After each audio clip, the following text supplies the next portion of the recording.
on the one hand, it felt very much like this should be the real Jane Austen, that we've seen other versions, and there's a sense in which most people, including Amanda, think it's just a case of putting on a bonnet and there you are, and it's lovely being in costume land. And we wanted this to feel a bit more authentic, and some of the details and the things she comes up against, and the kind of the position of Georgian women in society, and sort of look at some of those themes and the unspoken assumptions, I suppose, behind Jane Austen's world and her universe, and actually try and show how some of those would be a bit less comfortable. And yet at the same time there is this element that she is within a novel, and the fun of that, and within a world that we all do know so well, and that has such a charm and a romance to it. And we didn't want to bleed that out. We weren't making a sort of dry historical drama. It's not that she's, in a way, the real universe she's in is still the universe of a novel, so getting the fun of that along with this sense of authenticity, I suppose it's I thought of it a bit like she's in a museum, but a museum where you can actually touch the exhibits. It's that real sense that she's really within it and immersed in it that we wanted to get. This is the house chosen as the Bennet family home. It's called Bramham Biggin, and it's on the Bramham Park estate near Wetherby in Yorkshire. It was empty and untouched inside when the production designer Michael Pickwoad found it. All right, on the budget, I'm going to move them forward so they're in the front edge of the architrave. Michael has won a BAFTA for Best Production Design for Longford and has a string of film credits including Withnail and I and The Craze. His job is to seek out the locations and make them look authentic as the script demands. Well, to start with, the garden here, which you see, this little 18th century garden here, is this was just a field to start with. There was nothing here at all. So we had to sort of get a digger in and level it off a bit, and we made as you see, made the fencing, done a parterre garden, as if Mr. Bennet has been slowly over the years trying to do something, and given it some sort of spiky bits which were very 18th century, and make it look quite quirky and particular, which a lot of gardens at that time did. You see paintings, original paintings of these gardens, and you don't believe what they did. They had enormous fun.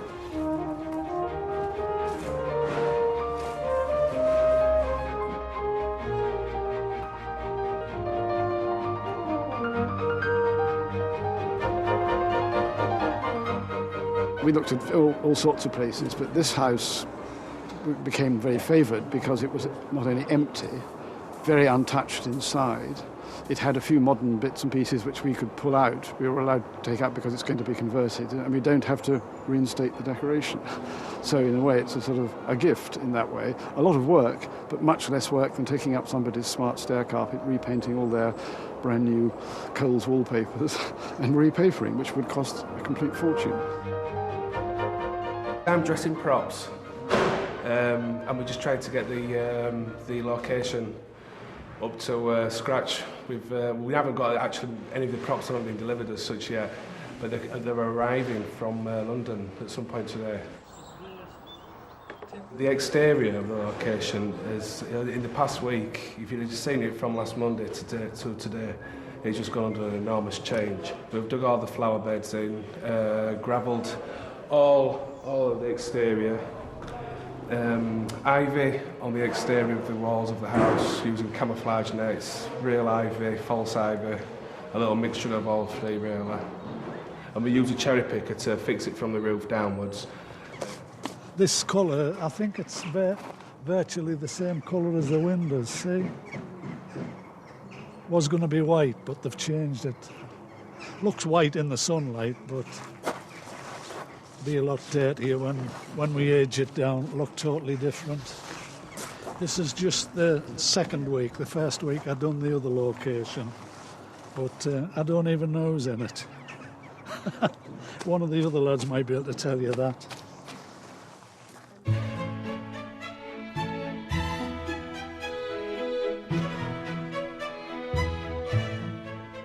A couple of days later, the crew are setting up for a big shoot outside Bramham Park.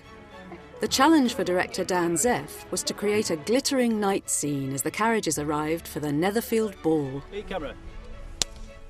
We were really keen to get the natural look for the Netherfield Ball exterior, and it felt really important that didn't look lit like a Hollywood set, didn't look kind of over-bright, over-glamorised. and so this idea of having torches just to light the way of the carriages, because of course they didn't have headlights in those days on the carriages, and the oil lamps they may have had on the side didn't give them much illumination. I mean, it's meant to look splendid and lovely, but there's also something slightly ominous because it's flames, because it's there's something interestingly dark in some ways about it as well. I mean, we were joking that it looked a bit like the Ku Klux Klan had come to Netherfield. You could park a bloody jumbo. I mean, it's an impressive facade. Wait till you behold the clasping buttresses of Lady Catherine de Bourgh. I'll bet her buttresses are pretty hardcore. It's 4 weeks into the shoot, and a temporary makeup room has been rigged up at Bramham Park. Today, a team of makeup artists are helping to prepare an army of extras for the Netherfield Ball. It's one of the key scenes in the story, and the authentic look of the piece is very important. The designer, Emma, she has to do a lot of research before she starts, which is all of this on the wall. So we have sort of like boards of inspiration for us to go by, because it's obviously we've got contemporary hairdos that we have to turn into period-looking hairdos. So it takes a little bit of work in order to get that. Quite a lot of the gentlemen really took care of themselves then, as chaps do now, but probably even more so, and they had butlers and servants to get them ready, so they would have coiffed their hair and spruced themselves up, especially for a ball, and they had side whiskers. Ben's grown his own for us, which is great, otherwise we'd have to stick them on.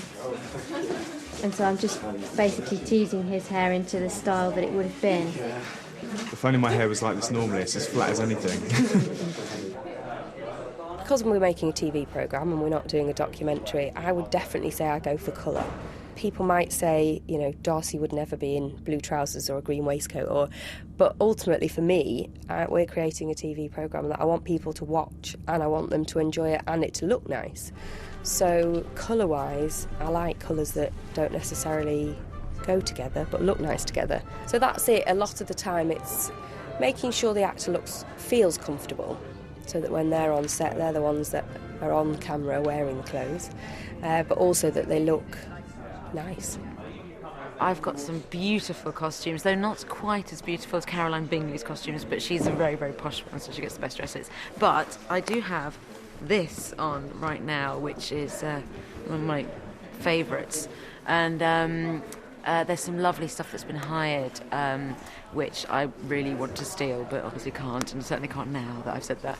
And there's been stuff that Emma, the costume designer, has made up for us all, and they're beautiful fabrics, really soft, and they're just so cute. I think it's such a lovely period, and it's a lovely period for the men as well, sort of shoulders and backs and thighs, which is always nice. The worst thing about doing a period drama is probably the amount of costume.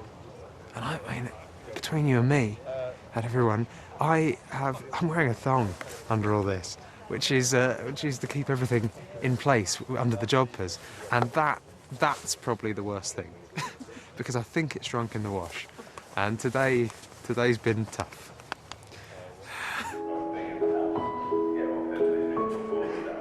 On that ball day, I think we were on camera at 9, so our day started at about 5:30. Actually being on the costume truck, getting ready, taking everything off the costume truck and loading it into rooms where we dress everybody. Then all the extras would come to us. This is at the same time as dressing the actors as well. So then there's quite a lot of extra costume people in that day. And we literally just spend a couple of hours physically dressing people, making sure that the clothes we've got for them fits them. Making sure that we don't lose their clothes, because that's the other thing, then having to look after 50 people and dress them. And then literally once everyone goes on set, there's a whole, again, lots of costume girls who are going in, making sure everything looks correct, everyone's got the right outfit on, the right jewellery if they've got jewellery, just looking after people throughout the whole day. And then on wrap, we then have to undress everybody and de-rig and clear up and start it all again the next day.